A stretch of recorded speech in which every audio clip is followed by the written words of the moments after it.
తాకట్లో ఉన్న మీ బంగారాన్ని విడిపించి ఆ రోజు ఆన్లైన్ రేటుకి కొంటాం. Sharma gold company.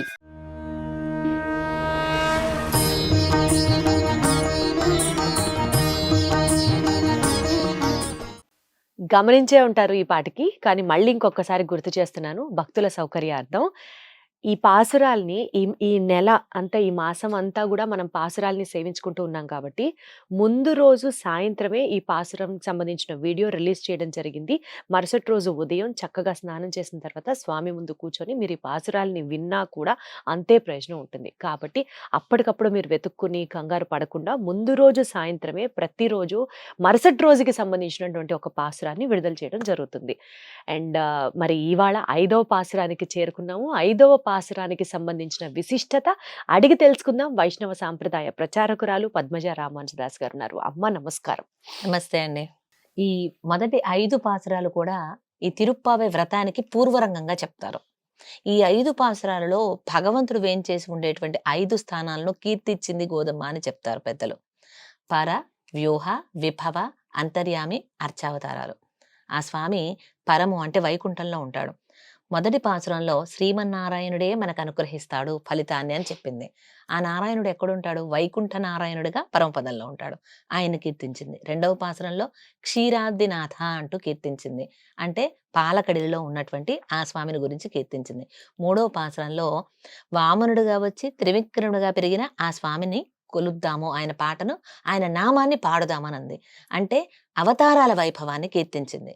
4వ పాసురం ఆழிమഴే కన్న అనటం ద్వారా ఆ స్వామి వర్షదేవుడికి అంతర్యామిగా ఉండి కురిపించేది ఆ కృష్ణుడే అనటం ద్వారా అంతర్యామి వైభవాన్ని తెలిపినట్లయింది. ఇక ఈనాటి 5వ పాసురంలో అర్చామూర్తి వైభవాన్ని మనకు తెలియజేస్తుంది గోదమ్మ.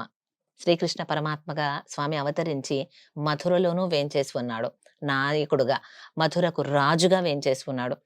అలాంటి ఆ స్వామి యొక్క వైభవాన్ని పలు నామాలతో కీర్తించమని చెప్తుంది గోదమ్మ. ఈ వ్రతం చేసేటప్పుడు మనకు సందేహం రావచ్చు. ఏమండి, మీరు చెప్పిందంతా బానే ఉంది, కృష్ణయ్యని తలుచుకోమన్నారు, వ్రతం అంతా చేయమన్నారు, నెల రోజులు పాటలు పాడమన్నారు, అర్థాన్ని తెలుసుకోమన్నారు, ఆ స్వామి మనల్ని అనుగ్రహిస్తాడన్నారు. కానీ నేను చాలా తప్పులు చేశానండి, ఇన్ని తప్పులు చేసిన నేను ఈ వ్రతం చేయడానికి అర్హురాలు నేనా? నేను చెయ్యవచ్చా లేదా? నేను చేస్తే సహజంగా అందరం ఈ అనుకునే డౌటే. తప్పులు చూసి స్వామి నన్ను క్షమిస్తాడా? నాకు ఇస్తాడా ఫలం? ఈ తప్పులు ఆయన అనుగ్రహానికి అడ్డం రావా అంటూ ఎవరికి వాళ్ళకి ఒక రకమైనటువంటి భయం కూడా ఉండొచ్చు.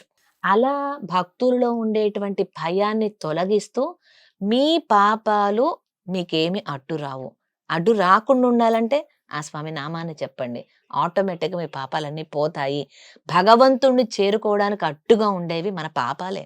అవును. ఈ రోజు మనం మళ్ళీ ఈ లోకంలోకి వచ్చి పడ్డాము అంటే అది దానికి కారణం ఏనాడో మనం చేసుకున్నటువంటి కర్మ. కర్మ పుణ్యమే కావచ్చు, పాపమే కావచ్చు, భగవంతుడి నుంచి మనల్ని వేరు చేసి ఈ లోకంలో పుట్టేలా చేసింది. కాబట్టి అది పుణ్యమైనా పాపమైనా పాపం కింద లెక్కే. పేరు మార్చుకున్న పాపం పుణ్యం అంటే. కాబట్టి భగవంతుణ్ణి విడివడి ఈ లోకంలో ఉన్నందుకు ఆ కారణమైనటువంటి పాపాలు మనల్ని ఏం చెయ్యవు అంటూ చెప్తుంది గోదమ్మ. సాధారణంగా ఏమిటంటారంటే, నాభుక్తం క్షీయతే కర్మ కల్పకోటి శతైరపి అవశ్యం అనుభోక్తవ్యం కృతం కర్మ శుభాశుభం అంటారు. అంటే మనం చేసిన పని మంచిదైనా చెడ్డదైనా దానివల్ల వచ్చేటువంటి ఫలితం అనుభవించాల్సిందే. ఎన్నాళ్ళు? ఒక జన్మకు కాదు, ఒక యుగానికి కాదు, ఒక కల్పానికి కాదు, కోటి కల్పాల తరుబడి మనం అనుభవించినా కూడా తీరనటువంటి పాప రాశి ఉంటుంది. అటువంటి రాశి అంతా కూడా మాయమైపోయే అద్భుతమైన ఉపాయం చెప్పింది గోదమ్మ ఈ పాసరంలో. సో ఇక మన పాపాలు మనకు అడ్డుపడతాయి అనేటువంటి భయం అక్కర్లేదు. అది ఏమిటి మరి? పాసురాన్ని అనుసంధించి తెలుసుకుందామా? 5వ పాసురం ముందుగా అనుసంధానం చేద్దాం. மாயனை மன்னுவட மதுரை மைந்தனை தூய பெருநீர் யமுனை துறைவனை ஆயர் குலத்தினில் தோன்றும் மணி விளக்கை தாயை குடல் விளக்கும் செய்த தாமோதரனை தூயோமாய் வந்து நாம் தூமலர் தூவித் தொழுது வாயினால் பாடி மனத்தினால் சிந்திக்கா போய பிழையும் பகுதருவான் என்றனவும் தீனில் தூசாகும் செப்பேலோர் எம்பாவாய் ఆండాళ్ తిరువడిగళే శరణం. ఇది 5వ పాసురం. ఈ పాసురం ప్రారంభమే మాయనై అంటూ చెప్తుంది. ఎన్నో మాయ చేష్టములు చేస్తాడు ఆ స్వామి. అఘటిత ఘటన సామర్థ్యం చేస్తూ ఉంటాడు. ఆయన తలుచుకుంటే మన పాపాలు ఒక లెక్క పోగొట్టాలంటే కాబట్టి మీరేం భయపడకండి, ఆయన మాయావి అంటూ ముందే మాయావి అంటూ కీర్తించింది ఆ స్వామిని. తర్వాత ఆయన మధురలో అవతరించాడు కదా. ఎలా అవతరించాడు? పుట్టగానే చతుర్భుజాలతో శంఖచక్రాలతో అవతరించాడు దేవకి వసుదేవులకి. వాళ్ళు భయపడిపోయి చతుర్భుజాలతో ఉంటే ఆ కంసుని సంహరించేది నీవే అని ఆయనకు అర్థమైపోతుంది, దాచేసుకో ఉపసంహర అనగానే దాచేసుకున్నావు. అంతటి మాయావి. పుట్టగానే తల్లిదండ్రుల మాట విన్నావు, మధురలో అవతరించావు, రేపల్లె మొత్తానికి ప్రకాశవంతంగా మారావు. కృష్ణుడు అవతరించక ముందు బృందావనం అంతా పల్లేరుకాయ దిబ్బలా ఉండేది. వనం అంటే అడవి, బృందావనం అంటే పల్లేరుకాయల దిబ్బ, అంటే ముళ్ళు ముళ్ళుగా ఉంటాయి చూసారా కాయలు, దాంతో నిండిపోయి ఉండేది. కృష్ణయ్య అవతరించాక నందన వనంలా మారిపోయింది. ఆ నందుని ఇంట ఏనాడైతే కృష్ణయ్య చేరాడో ఆనాటి నుంచి రేపల్లె మొత్తానికి ప్రకాశవంతమైన మణిదీపం అయిపోయాడు ఆ స్వామి. అలాగే ఎంత సౌరభ్యంగా ఉన్నాడు. ఒక యశోదమ్మ గొల్లె తల, అంతే కదండి, గోపకురాలు కదా ఆమె. ఆ గొల్లె తల తల్లి ప్రేమకు కట్టుబడి కొట్టబడేంత సౌలభ్యంగా దామోదర నామ వృత్తాంతం మనం ఒకసారి పూర్తిగా చెప్పుకున్నాం విపులంగా. ఆ ఎపిసోడ్ లింక్ మీకు అవకాశం ఉంటే ఈ లింక్ డిస్క్రిప్షన్ లో ఇవ్వండి, లేదా కామెంట్ బాక్స్ లో పిన్ చేయండి. ఎందుకంటే దామోదర అనే నామమే ఈ రోజు మనకి ఇచ్చింది గోదమ్మ. ఆ నామ వృత్తాంతం ఒక్కసారి మనసులో మెదలాలి. ఎంత విన్నా ఒక్కోసారి ఇట్నుంచి ఇలా వెళ్ళిపోయే ప్రమాదం ఉంటుంది, ఇక్కడ ఉంచుకోవాలి. అందుకోసం మరొక్కసారి ఆలకిస్తే తీపి పదార్థం ఎంత తిన్నా చేదా అనిపించదు. కాబట్టి ఆ దామోదర నామ వృత్తాంతం మరొకసారి ఆలకించిన వారు అవుతారు. అలాగే ఆ దామోదర లీలలో ఏం తెలుసుకున్నాం మనం? నిరంతర నామ స్మరణతో స్వామి కట్టుబడతాడు. ఆ చిన్న చిన్న తాడు మొక్కలు ఏవైతే ఉన్నాయో అన్నిటినీ కలిపి కట్టింది ఆ యశోదమ్మ. ఎంత సౌలభ్యం!